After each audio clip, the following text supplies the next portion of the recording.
All right, so we are on day 16, and today's lesson is how to understand your prospects' goals, right? What do they want out of what they're inquiring about? And that is the whole point of this video today, right? So understand one thing. People don't buy solutions, they buy outcomes tied to their identity, emotion, and future certainty. Your job isn't to pitch, your job is to extract the future they want and contrast it with where they are now. Again, the whole point of sales is to help someone uncover and discover more about themselves that's led them to where they are today, right? You're not doing anything different. They are just finding out what stopped them in the past and they are making changes based off who they were, right? So there's the three levels of goals. Most coaches miss this too. Level one is surface goals, right? What they say they want. I want to make more money. I want to get fit. I want more clients. Understand like why do you want to get fit? You want to be healthy. Why do you want to be healthy? Because you want to be there for your family and kids. I want to make more money. Why do you want to make more money? Because I want to buy whatever I want. Well, behind buying whatever you want, like what would you do with the money? I'd pay my family's bills, support my friends, right? There's so many more goals tied back to what they say, right? Number two is level two, emotional goal, why it matters, right? Oh, so I just don't feel behind, right? So I want to make more money so I don't feel behind. I want to get fit so I can prove that I'm capable. I want more clients so I can stop stressing about bills, right? That's the emotional goal behind it. And then there's the identity goal.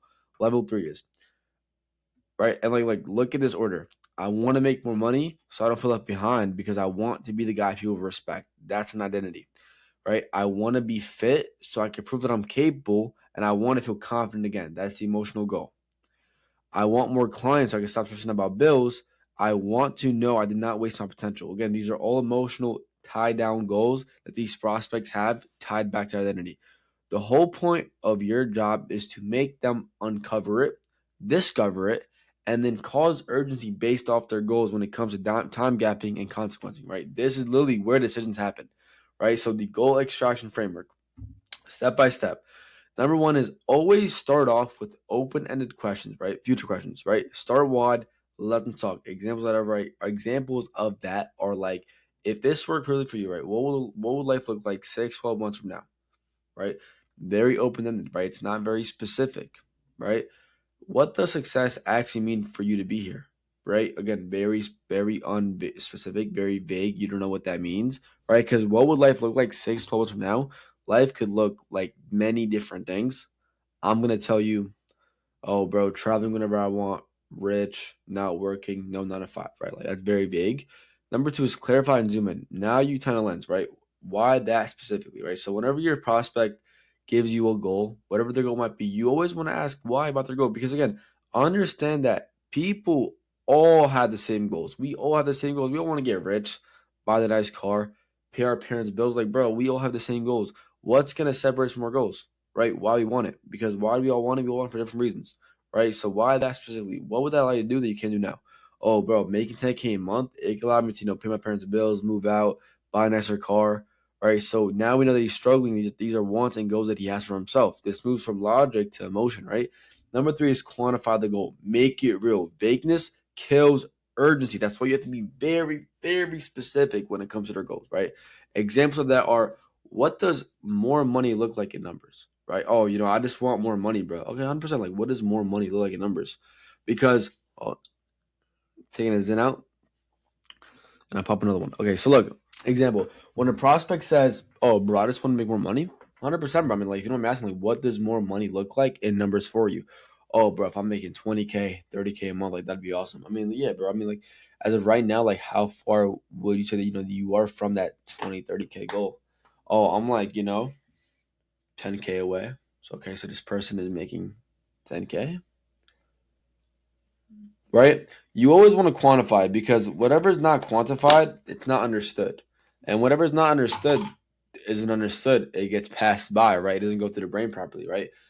Another example is how many clients per month would make this a win for you, right? Because again, you want to quantify goals. You want to make them literally see it and feel like it's actually achievable. Because again, if I say I want more money and that's it, and I've never quantified my goal, what does more money look like? Is more money $10 more per month, 100? Like, what is it exactly? Because again, when you could set someone on a specific goal that's quantified, they have more urgency to work towards it because they know what's ahead of them. They know what's in front of them. That's going to make you close more calls, right? Numbers equal commitment.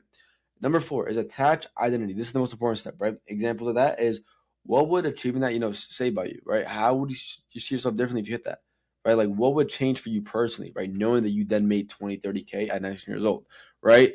You always want to figure out what a goal and how a goal makes someone feel. Because again, what is the whole purposeful feeling? What do we feel individually when we all have the same goals? The way that it would make us feel, right? We all have the same goals, but it's not all gonna make us feel the same way, right? Me, when I bought my M5, for example, I wasn't like overwhelmed over it. I wasn't like oh my god, I got an M5. But then my friends were like super happy for me, right? It's like, damn, we all shared goals of getting nice cars. I got my car, but it felt like normal to me, right? For them, it was like, yo, like I feel like my friends were more emotionally fulfilled from me getting my own car than I was. And I mean, like, that's a beautiful thing. And like, generally makes me happy to see that my boys want to see me win. But understand that everyone has different emotional backings to their own goals, right? The whole point of asking, or attaching identity is to make them lock their goal emotionally, right? Yo, so like Chris, if you were to then, make that 10K a month, retire your family at 19, right? Like, what would be different about how you feel, about how you perceive yourself, how you perceive yourself? Oh, bro, honestly, bro, I'm gonna feel like the man, like this is and that again. I can't tell you everything because again, sales is very unique. I am gonna be posting sales calls, though. That's the one thing I'm excited about. I'm gonna be posting a lot of sales calls when we end the series, so you guys could like see what calls really look like. But again, attaching identity because again, fuck, I keep saying because again, understand that everyone has a goal in place, right? What does this goal mean? What does it do for you? How would you look if you achieve this goal? Because again, people want to buy a nice car because they want an identity status. They want to identify themselves in a certain way, and there's nothing wrong with that. So understand that people they emotionally have goals because again, it attracts to a certain identity that they want to perceive or have others perceive, and that's totally normal. Like that again, that's normal as fuck, and there's nothing wrong with that, and that's what you want to help uncover, right? My bad, I was posting a reel. Number 5 is reflected back. This is a power move, right? So you summarize the words better than they can. Like that's the one thing about sales too is you need to be good as fuck about speaking. Not even speaking because I stutter. Like I don't even know if you guys can understand me half the time. And that's one thing too. I gotta slow down when I speak. I feel like I speak really, really fast on these videos, and I feel like you guys aren't understanding, and I apologize about that. So I'm gonna slow down my words. But right, reflect it back and summarize their own goals in your words better. Right. So example is so it's not just about the money, Chris. It's about finally feeling confident, respected, and in control again. Right? Did I get that right? Because again, Chris said, "Yo, I just want the money because I want people to like me." When you could say, so it's not about the money. It's about feeling confident, respected, and in control again. Did I get that right? When I say yeah, exactly, you own the frame. Because again, when the prospect can know that you know more about themselves, they trust you. Damn, this person knows me better than I do myself. He knows what I want. They are going to trust you, right? And that is the whole point of it. And common mistakes to avoid is asking yes or no questions, jumping to solutions too early, assuming goals that are confirming, and treating goals as logic instead of emotional. Understand that all these goals are emotional goals.